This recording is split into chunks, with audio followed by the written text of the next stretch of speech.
बड़ा ही हम लोगों का सौभाग्य है कि ऐसे ऐसे प्रेमी यहाँ पर आए हैं। तो आप सभी लोगों को जय गुरुदेव। गुरुदेव आप सभी लोग अब अपने स्थान पर बैठ जाएंगे। मिर्जापुर की संगत ये अभी अब देख रहे हैं, इलाहाबाद से प्रेमी आए हैं यहाँ पे। इलाहाबाद प्रयागराज की धरती से यहाँ पर प्रेमी आए हैं। आप लोग भी आवे और प्रेमियों को दर्शन दें। तैयारी आप लोग रहे। जिन जिले का नाम अभी बाकी है, आप देखिए साहब आए हमारे। जय गुरुदेव। ये हमारे माननीय एमपी गुप्ता साहब और हमारे माननीय श्री तपस्वी टारधारी सुभाष मौर्य साहब। आपका बहुत विशेष सहयोग रहता है बनारस के प्रति हमेशा, और हमेशा इनका प्रेम इसी तरीके से बरकरार रहे। हम चाहेंगे कि दो शब्द हम लोगों के लिए अवश्य बोलेंगे, हम प्रेमियों के लिए। जय गुरुदेव, जय गुरुदेव। प्रेमी भाई बहन, परम पूज्य स्वामी जी महाराज की दया और कृपा से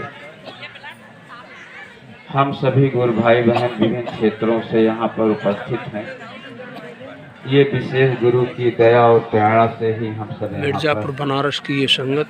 ये कार्यक्रम 3 दिवसीय होने के लिए चंदौरी कार्यक्रम में बैठक हुआ था कि 3 दिवसीय हो, जागरण भी हो, प्रेमी आए। तो जिस ढंग से प्रेमी वहाँ विचार विमर्श किए, उस ढंग से प्रेमी भाई बहन बाहर से चलकर यहाँ पर आए हैं। और जो आपस का प्रेम है, सेवा भाव है। सेवा पर एक 5 मिनट का छोटा सा उदाहरण आप सब सुनेंगे और हमारे जिले के प्रेमी अपने अपने स्थान पे बैठ जाएं। जाकर आप लोग बैठ जाइए, 5 मिनट का समय दें, आप सब बैठ जाएं। जय गुरुदेव। सेवा भाव पे, गुरु महाराज की शिक्षा पर जो हमको आपको आगे चलना है, एक कहानी के अनुसार हम आप सुनेंगे। एक सेठ जी थे। सेठ जी के 4 बच्चे थे। 3 बच्चों का विवाह किए थे, बहुएं आ गई थी। और जब सेठ जी अपने छोटे बच्चे 4थे नंबर का शादी किए बिया, तो जिस घर में वो लड़की आई वो परिवार संत सदगुरु से जुड़ा हुआ, परिवार आते जाते संपन्न सदगुरु के उपदेश के अनुसार जब आ गए तो प्रेमी भाई बहन सेठ जी के यहाँ नौकर चाकर तो लगे थे, लेकिन घर की देवियाँ जो काम करती थी केवल भोजन बनाने का। तो जो पहले की 3 उसके जेठानियाँ थी, वो आपस में लड़ती भिड़ती थी, तू मैं होता, ये करे वो करे हम करें।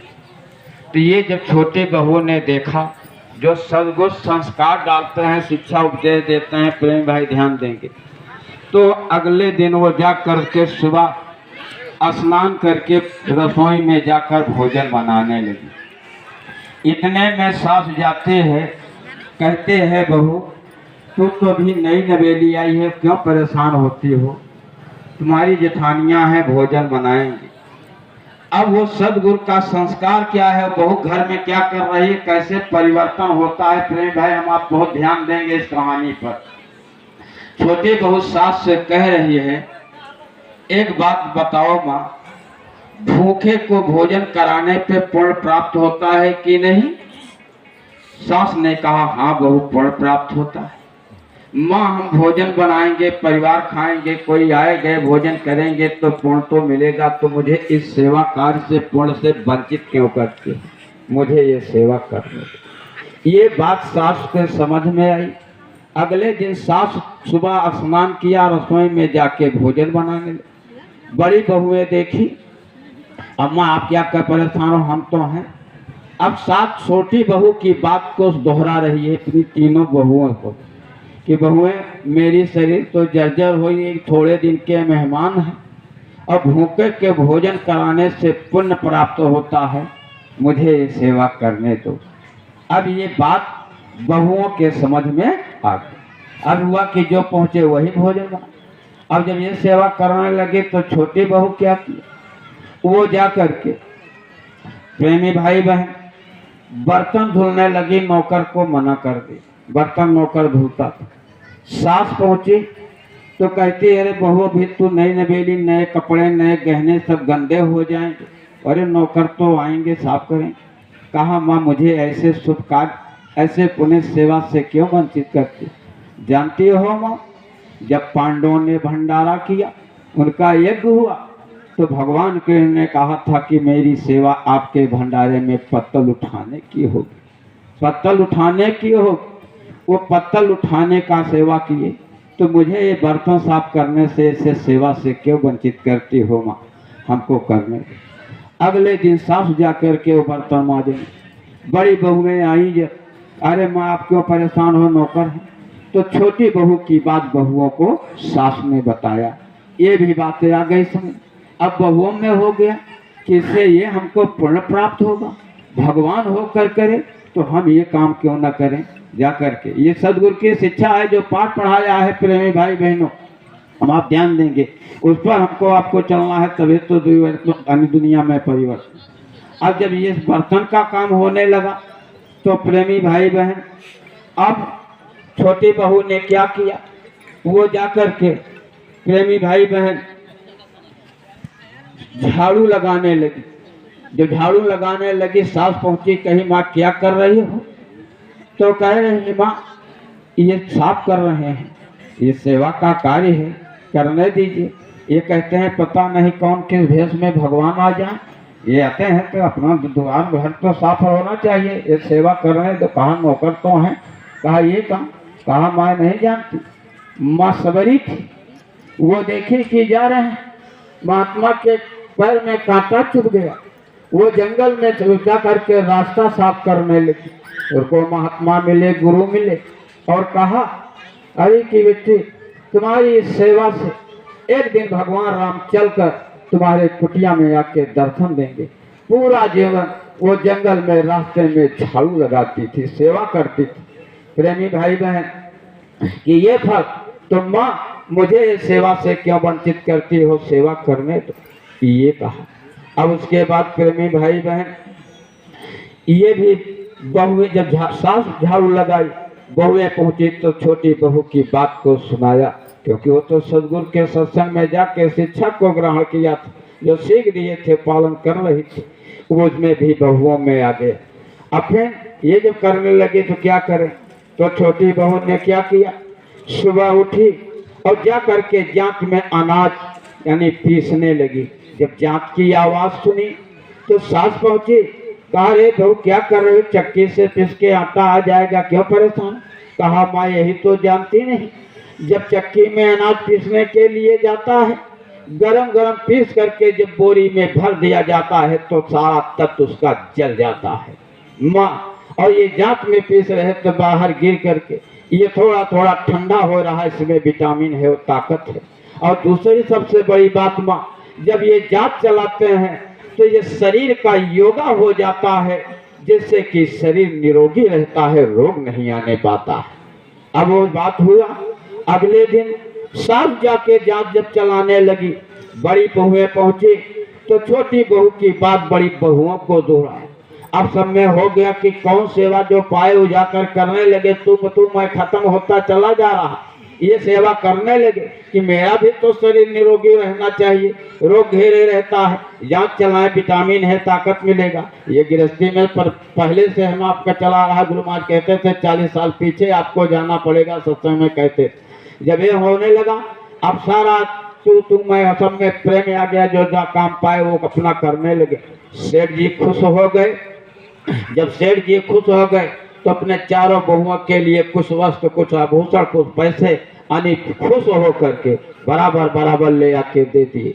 जब दे दिए तो जो सदगुरु की शिक्षा पाई छोटी बहू थी, उसने क्या किया, वो आभूषण, वस्त्र, पैसे लेकर अपनी बड़ी जेठानी के पास जाती है और कहती है कि दीदी अब ये आप काम करो कि ये जो है आप रख लो, ये आपके जरूरत का है। बड़ी जेठानी कह रही नहीं नहीं, फिर पिताजी ने सबको बराबर बराबर दिया, तुम्हारा हिस्सा है। कहा नहीं वो मेरे पास, तो कह रही दीदी मेरे पास नए कपड़े आभूषण सब हैं, हमको क्या जरूरत है, ये आपको आवश्यकता है, आपकी बेटी है, उसका ब्याह है, उसका ब्याह है। अब वो ब्याह में कामनी जरूरत पर काम आएगा, वो दे दिया। जब सास सुनी गई, कही बहू तूने ऐसा क्यों किया।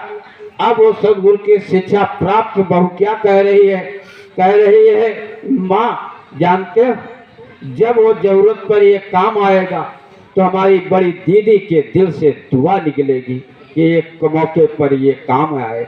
ये बात जब सास को आ गई तो सास जाकर शेर से कहती है कि ऐसा करो कि हमको कुछ वस्त्र ले आ दो, पैसे दे दो, मजदूरों में गरीबों में मैं वितरण करूंगा, ये गरीबों में वितरण करूंगा। सेठ जी खुश हुए। तो प्रेमी भाई बहन तब वो कहते हैं कि दुआएं तो ये सदगुरु का, इसीलिए भाई बहन हमको आपको कहे हैं सत्संगियों, तुम्हें आदर्श बनना है, अमर संदेश सदगुरु का चर्चा करना। ये है जो भी सेवा भाव जहाँ जैसे हमको आपको करना है, ताकि दुनिया वाले जिन्हें हम संसारी कहते हैं, दुनियादार कहते हैं, वो देख करके हम आपके मिलन का, हम आपके सेवा कार्य का, बोली भाषा का उनके ऊपर असर पड़े। ये मर्यादा हमको आपको। इसी के साथ साथ प्रेमी भाई एक निमंत्रण है आप सभी को, विभिन्न जिले प्रांत से आए हैं। इलाहाबाद जिले में, इलाहाबाद शहर से 30 किलोमीटर दूर बिरभानपुर पड़ता है गांव। ये इधर फूलपुर पड़ता है, फूलपुर से एक रोड जाती है सिकंदरा होकर सराव के लिए। उसी सिकंदरा से 8 किलोमीटर पर दूरी पर बिरभानपुर गांव है और सराव से 17 किलोमीटर आने पर वो गांव पड़ता है। ये पूरा पश्चिम रोड है। परम पूज्य स्वामी जी महाराज 21 नवंबर दिन गुरुवार कार्तिक का पूर्णिमा 91 में वहाँ अपना चरण दे रखे थे, दर्शन नामदान सत्संग की मौज फरमाए थे। और उसके बाद से ये वर्षगांठ के रूप में हर वर्ष मनाया जाता है। प्रेमी भाई बहन 27 नवंबर को कार्तिक का पूर्णिमा है और 26 एक दिन पहले और एक दिन बाद 26, 27, 28 3 दिवसीय कार्यक्रम हमारे बनारस चंदौली और प्रेमी भाई ये है कि कार्यक्रम हो गाजीपुर के हो, हम सब लोग पहुँचे। तो प्रेमी भाई बहन सबके साथ साथ पूरी संगत जो आई है सबको निमंत्रण है कि आप सब अपना दर्शन दें। यादगार में कार्तिक के पूर्णिमा तिथि के पर ये मनाया जाता है। अब जैसे बनारस से जाते हैं तो फूलपुर ट्रेन से तो फूलपुर में उतर लेंगे। अब फूलपुर फाटक है, सीधे रोड जाता है, पूछ लेंगे साधन मिलता है, वहाँ से 8 किलोमीटर पे पहुँचा देंगे। बस टेम्पो ये चलता है, रास्ता है।